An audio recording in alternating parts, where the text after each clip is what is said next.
জামায়াতে ইসলামী বাংলাদেশ নির্যাতনের শিকার হয়েছে। হেফাজতে ইসলাম বাংলাদেশ 13 সালে গণহত্যার শিকার হয়েছে, 21 সালেও গণহত্যার শিকার হয়েছে। হেফাজতে ইসলাম বাংলাদেশ 13 সালে আমার শহীদদের হত্যাকাণ্ডের বিচার চাই, 21 সালের আমার শহীদদের হত্যাকাণ্ডের বিচার চাই। শেখ হাসিনাকে ধরে এনে তার খুনি মন্ত্রিসভার সদস্যদেরকে ধরে এনে বাংলার মাটিতে বিচার কায়েম করতে হবে।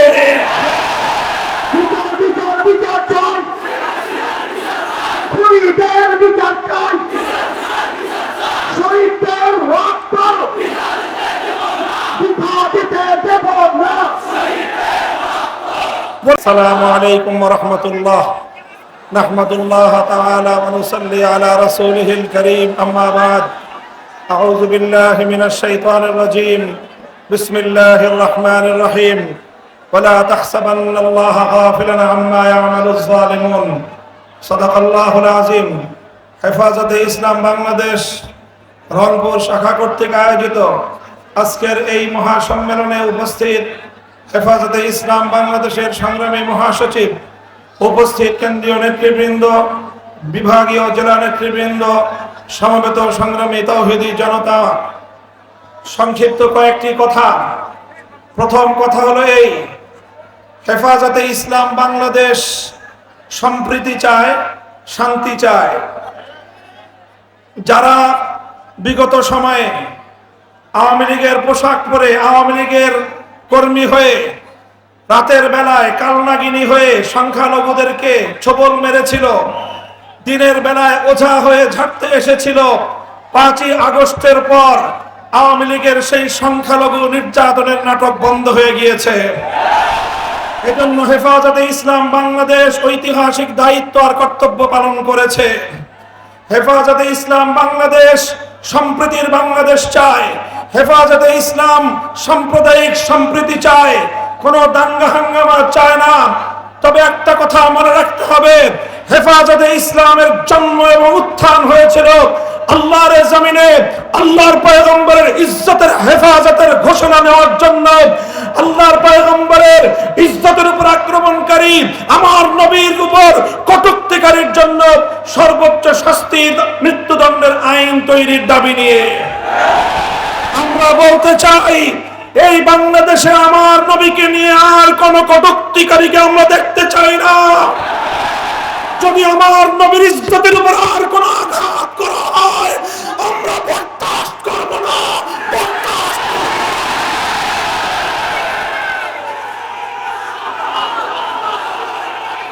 হেফাজতে ইসলাম বাংলাদেশ বাংলাদেশের সবচেয়ে বেশি মজলুম সংগঠন।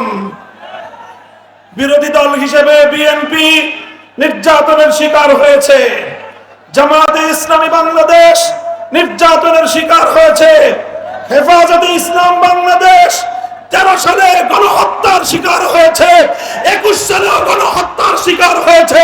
হেফাজতে ইসলাম বাংলাদেশ 13 সালে আমার শহীদদের হত্যাকাণ্ডের বিচার চাই, 21 সালের আমার শহীদদের হত্যাকাণ্ডের বিচার চাই। শেখ হাসিনাকে ধরে এনে তার খুনি মন্ত্রিসভার সদস্যদেরকে ধরে এনে বাংলার মাটিতে বিচার কায়েম করতে হবে।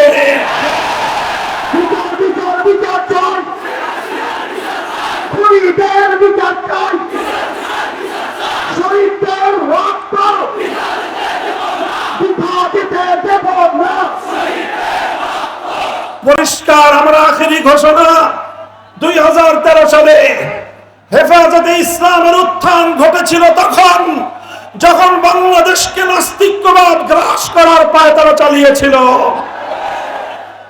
শাহবাগী চেতনার নামে আমার বাংলাদেশের নতুন প্রজন্মকে যখন নাস্তিক বানাবার ষড়যন্ত্র হয়েছিল, হেফাজত রক্ত দিয়েছে, জীবন দিয়েছে এদেশ থেকে নাস্তিক্যবাদকে রুখে দেওয়ার জন্য।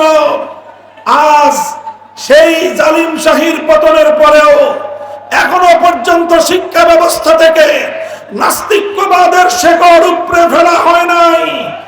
আমরা দেখছি, আমরা যৌক্তিক কিন্তু অন্তর্বর্তীকালীন সরকার না তত্ত্বাবধায়ক সরকার, এই বাহানা দিয়ে আমাদের এই দাবি পূরণে বেশি কাল ক্ষেপণ করা যাবে না।